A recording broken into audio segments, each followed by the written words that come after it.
لہٰذا ناپسندیدگی ہی کے لہجے میں اسے مخاطب کر کے کہنے لگا، چلو تمہیں پتہ چل گیا کہ یہ اقلیمہ بنو امیہ کے آخری خلیفہ کی بیٹی ہے، پھر تم کیا کر لوگے؟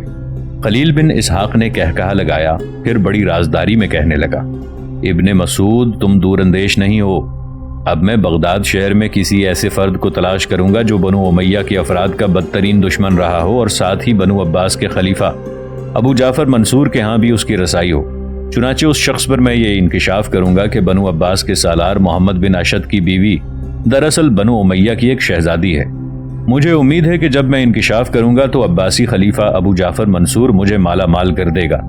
میرے خیال میں جو انعام مجھے ابو جعفر منصور دے گا اس کے سامنے میرے اس مال کی کوئی حیثیت ہی نہیں رہے گی۔ اب میں نے سب سے پہلے یہ کام کرنا ہے کہ کسی ایسے شخص کو تلاش کرنا ہے جو بنو امیہ کا بدترین دشمن ہو اور ابو جعفر منصور کے پاس بھی اس کا آنا جانا ہو۔ یہاں تک کہنے کے بعد خلیل بن اسحاق جب رکا تب اس کی طرف بڑے غور سے دیکھتے ہوئے عامر بن مسعود کہنے لگا، ابن اسحاق کسی مصیبت کسی ابتلا میں نہ پھنس جانا، تمہارے پاس کیا ثبوت ہے کہ وہ بنو امیہ کی شہزادی ہے؟ ہو سکتا ہے اس کا تعلق کسی اور خاندان سے ہو اور اس کی شکل اس لڑکی سے ملتی ہو۔ مسکراتے ہوئے خلیل بن اسحاق نے نفی میں گردن ہلائی اور کہنے لگا، ایسا ہو ہی نہیں سکتا، میرا حافظہ میری قوت یادداشت دھوکہ نہیں دے سکتی، جو کچھ میں دیکھتا ہوں بالکل درست ہے۔ اب میں یہ جاننے کی کوشش کروں گا کہ یہ لڑکی محمد بن اشد کے ہاتھ کیسے لگی۔ میں جب اس لڑکی کا پیچھا کرنے گیا تو محلے کے کچھ لوگوں سے میں نے بات کی، میں نے یہ بہانہ کیا کہ میں ایک دمشقی تاجر ہوں، ان گھروں کے لوگ میرے پاس سے کچھ سامان لے کر آئے ہیں، کچھ خواتین خریدا ہوا سامان میرے پاس بھول آئی ہیں، میں ان کا وہ سامان انہیں پہنچانا چاہتا ہوں۔ بس اسی گفتگو کے سلسلے میں نے اس لڑکی سے متعلق تفصیل بھی حاصل کر لی۔ آس پاس کی رہائش رکھنے والوں میں سے ایک نے مجھے بتایا کہ اس لڑکی کا تعلق دراصل جرجان شہر سے ہے۔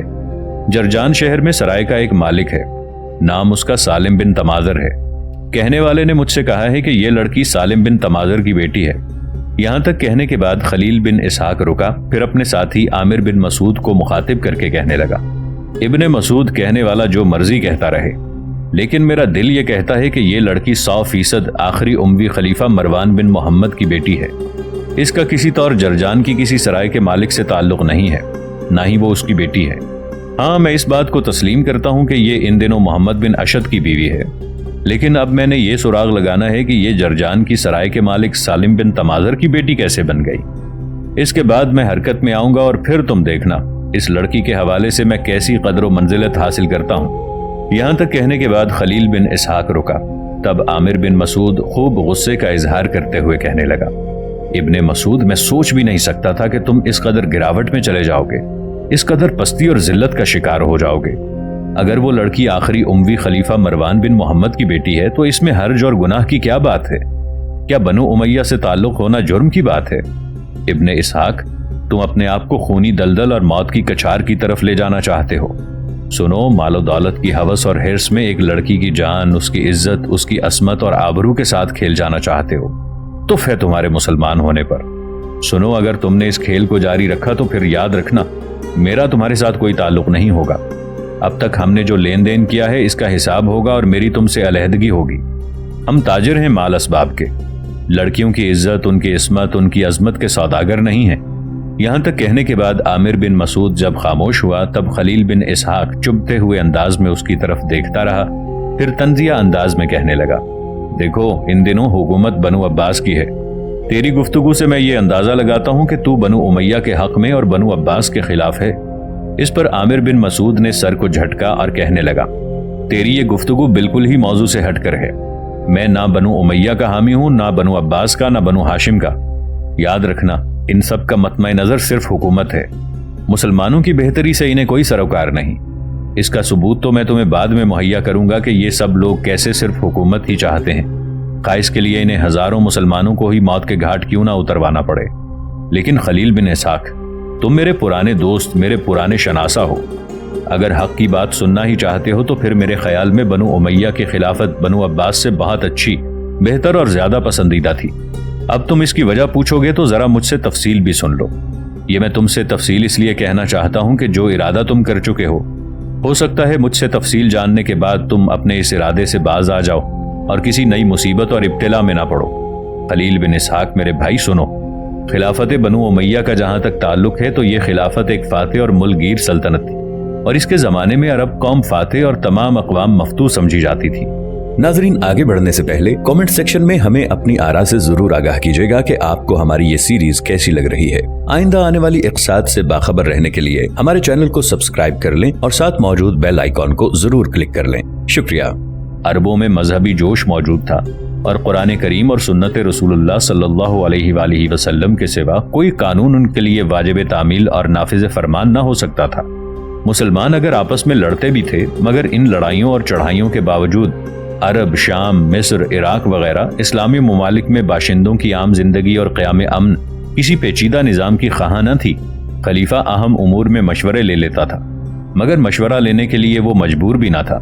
خلیفہ کو بلا طلب مشورے دیے جاتے تھے اور بسا اوقات اسے وہ منظور بھی کرنے پڑتے تھے۔ حکومت میں عام طور پر عربی سادگی موجود تھی، معمولی بدو خلیفہ تک پہنچ سکتے تھے، اور بادیہ نشینوں کی طاقت لسانی کو خلیفہ کا رعب حکومت مطلق کم نہیں کر سکتا تھا۔ خلیفہ صوبوں اور ولایتوں کی حکومت پر اپنے نائب مقرر کر کے بھیجتا تھا، اور ان کو اس صوبے یا ولایت میں کامل شاہانہ اختیارات حاصل ہوتے تھے۔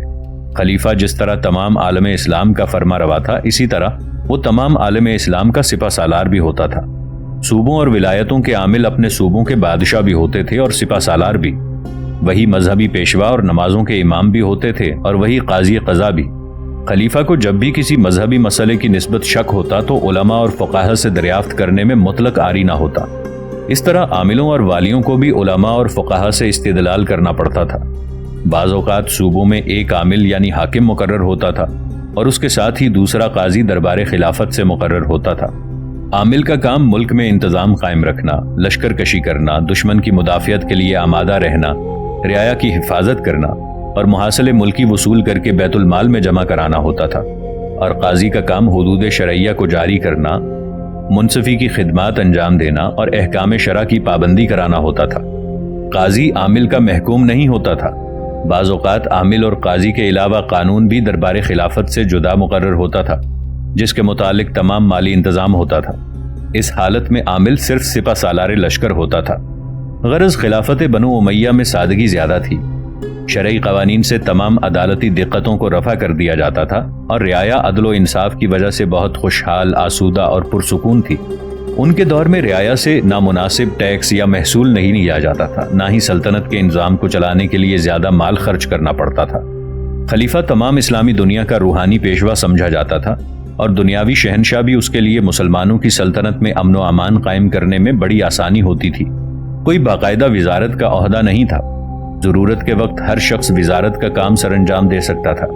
یہاں تک کہنے کے بعد عامر بن مسعود رکا اور گھورنے کے انداز میں خلیل بن اسحاق کو مخاطب کر کے کہنے لگا، اب ذرا بنو عباس کی طرف آؤ۔ خلافت عباسیہ میں عربوں کے سوا ایرانیوں کو زیادہ حقوق ملنے لگے، اور تم دیکھتے ہو کہ بتدریج مفتوح قوم کا اقتدار عرب فاتحین سے بھی بڑھ گیا ہے، اس لیے انتظام ملکی میں پیچیدگیاں واقع ہو رہی ہیں۔ اگر عرب، ایرانی سب کو احکام اسلام کے موافق مساوی درجہ رکھا جاتا ہے اور حقیقی مساوات قائم ہوتی ہے تو بنو امیہ کے زمانے سے بھی زیادہ سادگی اور خوبی سلطنت میں نمایاں ہو سکتی ہے۔ مگر بدقسمتی سے اب بنو عباس کی خلافت میں ایسا نہیں ہو رہا۔ تم دیکھتے ہو کہ بنو عباس کے دور میں عربوں اور ایرانیوں کے درمیان رقابت، مخالفت اور عداوت دن بدن بڑھتی جا رہی ہے، جس کا سب سے بڑا سبب یہ ہے کہ ایرانیوں کو بنو عباس عربوں پر فضیلت دینے لگے ہیں، اور ایرانی معاشرت نے عربی روایات اور سادگی کو حقارت کے ساتھ رد کر دیا ہے۔ اور اسی کا نتیجہ یہ ہوا کہ خلافت اسلامیہ کو ایسی پیچیدگیوں میں مبتلا ہونا پڑ رہا ہے جس سے اس کا اعتبار اور اقتدار بتدریج کم ہوتا چلا جائے گا۔ یہاں تک کہنے کے بعد عامر بن مسعود کو خاموش ہو جانا پڑا، اس لیے کہ اعتراض کرتے ہوئے خلیل بن اسحاق بول پڑا، میں تمہارے ان الفاظ سے اتفاق نہیں کرتا۔ کیا تم ایسی کوئی مثال دے سکتے ہو جہاں بنو عباس نے ایرانیوں کو عربوں پر فضیلت دی ہو؟ میں کیونکہ خود عرب ہوں، تم بھی عرب ہو، لہٰذا کم از کم میں تو یہ محسوس نہیں کرتا۔ خلیل بن اسحاق کے ان الفاظ کے جواب میں غصے کا اظہار کرتے ہوئے عامر بن مسعود کہنے لگا، سب کچھ جانتے ہو پھر بھی معصوم بنتے ہو؟ کیا تم نہیں جانتے کہ بنو عباس کے خونخوار دونوں سالاروں یعنی ابو مسلم خراسانی اور قاتبہ بن شبیب نے بنو عباس ہی کے کہنے پر ان گنت مسلمانوں کا قتل عام کیا، قتل و غارت گری کا بازار گرم کیا؟ اس کے علاوہ تم یہ بھی یقیناً جانتے ہوگے کہ عباسیوں کے موجودہ خلیفہ ابو جعفر منصور اور اس کے بھائی صفاح کے بڑے بھائی ابراہیم نے، جسے یہ لوگ امام ابراہیم کہہ کر مخاطب کرتے تھے، اس نے خود ابو مسلم کو اپنے آخری خط میں تاکیدی طور پر لکھا تھا کہ خراسان میں کسی عربی بولنے والے کو زندہ نہ رکھنا۔ اس سے اس کا مدعا یہی تھا کہ بنو امیہ کے طرفدار لوگ خراسان میں وہی عرب قبائل تھے جو فاتحانہ خراسان میں سکونت رکھتے تھے۔ اس سے صاف ظاہر ہوتا ہے کہ بنو عباس شروع سے ہی عربوں کے خلاف اور ایرانیوں کے حق میں تھے۔ انہوں نے ان لوگوں کا بے دریغ قتل کیا جنہوں نے اسلام اور مملکت اسلامیہ کی بہتری کے لیے کام کیے تھے، اور ابو مسلم کے علاوہ ایسے لوگوں کو فوقیت دی جن کے آباء و اجداد کا ماضی بھی اسلام سے وابستہ نہیں تھا۔ یہاں تک کہتے کہتے عامر بن مسعود کو رک جانا پڑا، اس لیے کہ اس کی بات کاٹتے ہوئے خلیل بن اسحاق پھر بول پڑا۔ ابن مسعود میرے بھائی، تم میری اس بات سے یقیناً اتفاق کرو گے کہ حضور صلی اللہ علیہ وآلہ وسلم کی قائم کی ہوئی سلطنت کا حکمران یا خلیفہ ان کے خاندان یا قبیلے سے کوئی نہیں ہوا، اور یہ فیصلہ تمام اسلام کے عین مطابق اور موافق ہوا تھا۔ خلفائے راشدین میں سے ہر ایک کی اولاد موجود تھی، اور خلفاء کے ان بیٹوں میں ہر قسم کی قابلیت اور اہلیت بھی موجود تھی، مگر کسی خلیفہ نے اپنی کسی اولاد کو اپنا جانشین بنانا نہیں چاہا، اور ان کے خاندان میں حکومت اور سلطنت وارد ہوئی۔ حضرت علی رضی اللہ عنہ کے بعد ان کے بیٹے حسن رضی اللہ عنہ کو کوفے والوں نے خلیفہ بنایا، مگر حضرت حسن رضی اللہ عنہ نے صرف 6 ہی مہینے اس کے بعد خلافت اور حکومت کو حضرت امیر معاویہ رضی اللہ عنہ کے سپرد کر دیا۔ کیا تم اس بات کو تسلیم نہیں کرتے ہو کہ حضرت امیر معاویہ رضی اللہ عنہ سے یہ غلطی سرزد ہوئی کہ انہوں نے خود اپنے بیٹے کو ولی عہد بنایا اور جانشین مقرر کیا، اور حکومت اسلامیہ کو جو تمام مسلمانوں کی کثرت رائے سے کسی شخص کے سپرد ہو سکتی تھی، اپنی ذاتی چیز کی مانند اپنے اختیار سے بطور ورثہ اپنی اولاد کے سپرد کر دیا؟ تاہم میں اس بات کو بھی تسلیم کرتا ہوں کہ انہوں نے اس بات سے اعلانیہ انکار نہیں کیا کہ حکومت اسلامیہ کسی فرد واحد یا کسی ایک خاندان کی ملکیت نہیں ہے۔ اس لیے انہوں نے یزید کی بیعت کے لیے تمام مسلمانوں کو رضامند کرنے کی کوشش کی تھی۔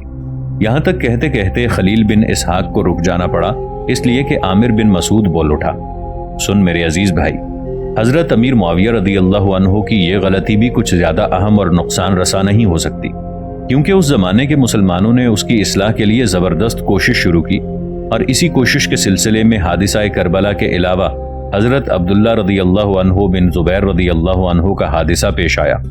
تم یہ اعتراض کرتے ہو کہ بنو امیہ نے باپ کے بعد بیٹے کو حکومت سونپے جانے کا سلسلہ شروع کیا۔ ٹھیک ہے، میں اسے تسلیم کرتا ہوں، لیکن جو کام بنو ہاشم اور بنو عباس نے کیے ہیں ذرا ان پر بھی تو نظر ڈالو میرے عزیز بھائی۔ جہاں تک بنو عباس کا تعلق ہے، سب سے پہلے بنو عباس کے ابراہیم نے بنو امیہ کے خلاف سازشوں اور اندر ہی اندر ایک تحریک کا کام شروع کیا، یعنی انہوں نے بنو امیہ کی حکومت ختم کر کے بنو عباس کی حکومت کا سنگ بنیاد رکھ دیا تھا۔ اس کے بعد جانتے ہو کیا ہوا؟ ابراہیم کے مرنے کے بعد اس کا جانشین اس کا بھائی عبداللہ صفا ہوا، صفا کے بعد جانشین اس کا بھائی ابو منصور ہو گیا، اور اس سے آگے بھی تم جانتے ہو۔ چند ماہ پہلے اسی ابو جعفر منصور نے اپنے بعد اپنے بیٹے مہدی کو جانشین اور ولی عہد مقرر کر دیا ہے۔ یاد رکھنا، اب بنو عباس میں اس طرح باپ کے بعد بیٹا، بیٹے کے بعد اس کے بیٹے کی حکومت کا سلسلہ جاری رہے گا۔ پھر یہ سوچو کہ بنو امیہ اور بنو عباس میں فرق کیا رہا۔ بنو عباس کے پہلے خلیفہ ابو عباس عبداللہ کو صفاح اسی لیے کہا جاتا ہے کہ وہ خونریزی کا بڑا ماہر تھا۔ اس کو صفاح کا لقب ہی اس لیے دیا گیا ہے کہ انتہا درجے کا سفاک تھا، خون بہانے میں اسے لطف آتا تھا، اور اس کے امال بھی خون ریزی کرنے میں بڑے مشاق تھے، جن میں ابو مسلم خراسانی سر فہرست نظر آتا ہے۔ خلیل بن اسحاق میرے بھائی، بنو عباس نے جو اپنے خاندان کی حکومت قائم کی ہے تو یہ حکومت ہزارہا مسلمانوں کی لاشوں پر قائم کی گئی ہے۔ کیا تم اسے درست اور جائز سمجھتے ہو؟ اب ذرا بنو ہاشم کا بھی احوال دیکھو۔ ان کے عبداللہ بن حسن کے بعد محمد مہدی کرتا دھرتا ہوئے، ان کے بعد ان کے بھائی ابراہیم نے تحریک کی باغ ڈور سنبھال لی، اور تم جانتے ہو کہ پھر محمد مہدی کے بیٹے عبداللہ نے اس تحریک کا پرچم اپنے ہاتھ میں لے لیا، گویا باپ کے بعد بیٹا آنا شروع ہو گیا۔ یہی عبداللہ تاریخ کے اوراق میں عبداللہ اشتر محمد مہدی کہلاتا ہے۔ خلیل بن اسحاق، تیرے ذہن سے یہ ساری باتیں محو ہو گئیں کہ ابھی کل کی بات ہے بنو عباس اور بنو ہاشم دونوں مل کر بنو امیہ کے خلاف برسر پیکار تھے، اور ان دونوں نے مل کر ایک طرح سے بنو امیہ کا تختہ الٹا تھا۔ میرے عزیز بھائی، خاندان بنو امیہ سے خلافت اسلامی سے نکالنا کوئی جرم نہ تھا، لیکن خاندان بنو امیہ سے خلافت اسلامیہ کو نکال کر ایک دوسرے خاندان کو اسی طرح خلافت اسلامیہ کے سپرد کر دینا کوئی خوبی کی بات نہیں ہے۔ اسلام اور عالم اسلام کو اس سے کوئی فائدہ نہیں پہنچا، لہٰذا بنو عباس کو نہایت قابل شرم خونریزی اور قتل و غارت گری کا ارتکاب کرنا پڑا۔ ہزاروں مسلمانوں کو صرف حکومت حاصل کرنے کے لیے موت کے گھاٹ اتروا دیا گیا ہے۔ پہلے بنو ہاشم اور بنو عباس دونوں نے مل کر یہ کام کیا، یعنی بنو ہاشم یعنی بنو امیہ یا ان کے حامی عناصر کا خوب قتل عام کیا، اور اب تم دیکھتے ہو کہ بنو ہاشم نے عباسیوں کے خلاف شورش اور خروج کا سلسلہ جاری کر دیا ہے، جس کی وجہ سے سینکڑوں عجیب و غریب فرقے بھی اسلام میں داخل ہونے شروع ہو گئے ہیں، خفیہ سازشیں ہونے لگی ہیں، جبکہ تم جانتے ہو کہ قرآن مقدس نے سرگوشی، سازش اور فریب بازی کی جا بجا مذمت کی ہے، اور مسلمانوں کو خفیہ تدبیروں اور سازشوں کا استعمال کرنے سے منع کر کے ان کاموں کو کافروں اور منافقوں کا کام بیان کیا ہے۔ مسلمانوں کو سرگوشیوں اور پوشیدہ مشوروں کی اگر اجازت ہے تو صرف نیکی اور اصلاح کے لیے ہے، نہ کہ اپنی خواہشات نفسانی کو پورا کرنے کے لیے۔ لہٰذا میرے بھائی، اس سے ہر کوئی اندازہ لگا سکتا ہے کہ جو سازشیں اور خفیہ تدبیریں کام میں لائی گئیں وہ خیر، نیکی اور اصلاح بین المسلمین کے لیے تھیں، یا اپنی خواہشات نفسانی اور عصبیت خاندانی کے تقاضے سے عمل میں آئیں۔ یہ ساری خفیہ تدبیریں اور سازشیں اس لیے کی گئیں کہ بنو ہاشم اور بنو امیہ میں شروع سے رقابت چل رہی تھی۔ بنو ہاشم میں دو گروہ جمع ہو گئے، یعنی بنو ہاشم اور بنو عباس، اور اب بنو ہاشم اور بنو عباس ایک دوسرے کے خلاف سازشوں اور خفیہ تدبیروں میں مصروف ہو گئے ہیں۔ میرے عزیز بھائی، دوسرے الفاظ میں یہ کہا جا سکتا ہے کہ قرآن مقدس کی طرف سے مسلمانوں کو غافل اور بے پرواہ بنانے کا سب سے پہلا قابل تذکرہ سبب مسلمانوں کی یہی کوششیں تھیں جن کا میں نے تم سے ذکر کیا ہے، اور جو منافقوں، اسلام کے دشمنوں کی تقلید میں کی گئی ہیں۔ منافقوں کے نقش قدم پر چلتے ہوئے مسلمانوں کو کسی طرح فلاح اور بہبود حاصل نہیں ہو سکتی تھی۔ لہٰذا ان کوششوں کے نتائج کو دیکھ لو کہ ہر ایک وہ شخص جس نے اس کام کو سرگرمی سے جاری کیا، اپنی زندگی میں اپنے اصل مقصد کو پورا ہوتا ہوا نہیں دیکھ سکا۔ اس کی مثال ہمارے سامنے کچھ یوں ہے کہ ابو مسلم اور دوسرے بنو عباس کے سرگرم خونی افراد بھی ایک ایک کر کے تلوار کے گھاٹ اتر گئے۔ خلیل بن اسحاق میرے بھائی، اپنے موجودہ خلیفہ ابو جعفر منصور کو لو، اس نے جو ناروا سلوک امام ابو حنیفہ اور امام مالک کے ساتھ کیا، اس کو سامنے رکھتے ہوئے اگر یہ کہا جائے کہ ابو جعفر منصور ہی نہیں، اس کے بعد بھی جس قدر عباسی خلیفہ آئیں گے وہ کتنی ہی بار اپنا منہ دھو لیں، امام ابو حنیفہ، امام مالک کے سلسلے میں ان کے منہ پر جو کالک لگی ہے وہ کبھی دھل نہیں پائے گی۔ یہاں تک کہنے کے بعد عامر بن مسعود رکا۔ اس کے بعد اپنی گفتگو کا سلسلہ آگے بڑھاتے ہوئے وہ خلیل بن اسحاق کو مخاطب کرتے ہوئے کہہ رہا تھا، ابن اسحاق، تم میرے ساتھی، میرے بھائی ہو، اور ایک عرصے سے ہم دونوں اکٹھے کام کر رہے ہیں، لہٰذا میں تمہاری بہتری اور بھلائی چاہتا ہوں۔ میں نہیں چاہتا کہ تم کسی غلط کام میں پھنس جاؤ، تجارت کے سلسلے میں آئے اور کسی اور ہی جرم میں دھر نہ لیے جاؤ، کہیں نقصان نہ اٹھا لو۔ دیکھ میرے بھائی، ہم تاجر ہیں، جس کام کے پیچھے تم پڑنے والے ہو اس سے ہمارا کوئی تعلق نہیں ہے۔ میرے بھائی، اہل بصیرت کہتے ہیں کہ ہر کام کے لیے اس کے درجے کے مطابق موانع بھی ہوتے ہیں۔ معمولی کام کے لیے معمولی امر موانع ہوتا ہے، اور بڑے کام کے لیے بڑا، کیونکہ شریعت اسلام ایک عظیم الشان امر ہے، لہٰذا اس قاعدے کے مطابق ضروری ہے کہ اس پر عمل کرنے کی راہ میں موانع بھی زبردست ہوں۔ چنانچہ یہ بات بالکل عیاں ہے کہ اس کی راہ میں نفسانی خواہشات الگ مانی ہیں اور شیطانی وسواس علیحدہ سد راہ ہے۔ یہ شیطان بڑا ظالم ہے، اپنے خیالات اس خوبصورتی سے ظاہر کرتا ہے کہ جڑ کاٹ جاتا ہے اور دوست کا دوست بنا رہتا ہے۔ لہٰذا اس شاہراہ اسلام پر چلنے کے لیے ضروری ہے کہ وہ نفسانی اور شیطانی ہتھ کنڈوں سے واقف ہو۔ میرے عزیز بھائی، شیطان کبھی بھی اپنے کام سے غافل نہیں رہتا، انسان کے ذہن میں طرح طرح کے وسواس کھڑے کرتا ہے، اور ہر زمانے میں وہ نہایت سرگرمی سے کام کرتا ہے۔ یہ بھی یاد رکھنا کہ اب دور برے سے برا آتا جا رہا ہے، اس لیے کہ جس قدر زمانہ نبوت سے قریب ہوتا ہے اس قدر شیطان کو اپنے مقصد میں ناکامی ہوتی ہے، اور جس قدر زمانہ نبوت سے بودھ ہوتا چلا جاتا ہے، دوری ہوتی ہے، اس کی کامیابی بھی روز افزوں ترقی کرتی جاتی ہے، اور اس کے راستے پر چلنے کے لیے لوگ بکثرت آمادہ رہتے ہیں۔ میرے عزیز بھائی، انسان میں خواہش نفسانی اور شہوات مرکب ہیں، جن کی وجہ سے وہ ایسی چیزیں تلاش کرتا ہے جن کو اپنے جی میں آرام اور نفع پہنچانے والی جانتا ہے، اور انسان میں غضب اور غصہ بھی رکھا گیا ہے جس سے وہ ایذا دینے والی چیزیں دفع کرتا ہے، اور اس کو عقل بھی عطا ہوئی ہے جو اس کے نفس کے واسطے گویا ادب دینے والی معلوم ہوتی ہے۔ عقل انسان کو یہ سکھاتی ہے کہ جو چیزیں حاصل کرے، جن کو دفع کرے، سب اعتدال کے ساتھ ہوں، اور شیطان انسان کا بدترین دشمن ہے جو گمراہی پر ابھارتا رہتا ہے اور انسان کو اس بات پر آمادہ کرتا ہے کہ وہ نفع بخش چیزوں کے حصول کے لیے حد سے بڑھتا چلا جائے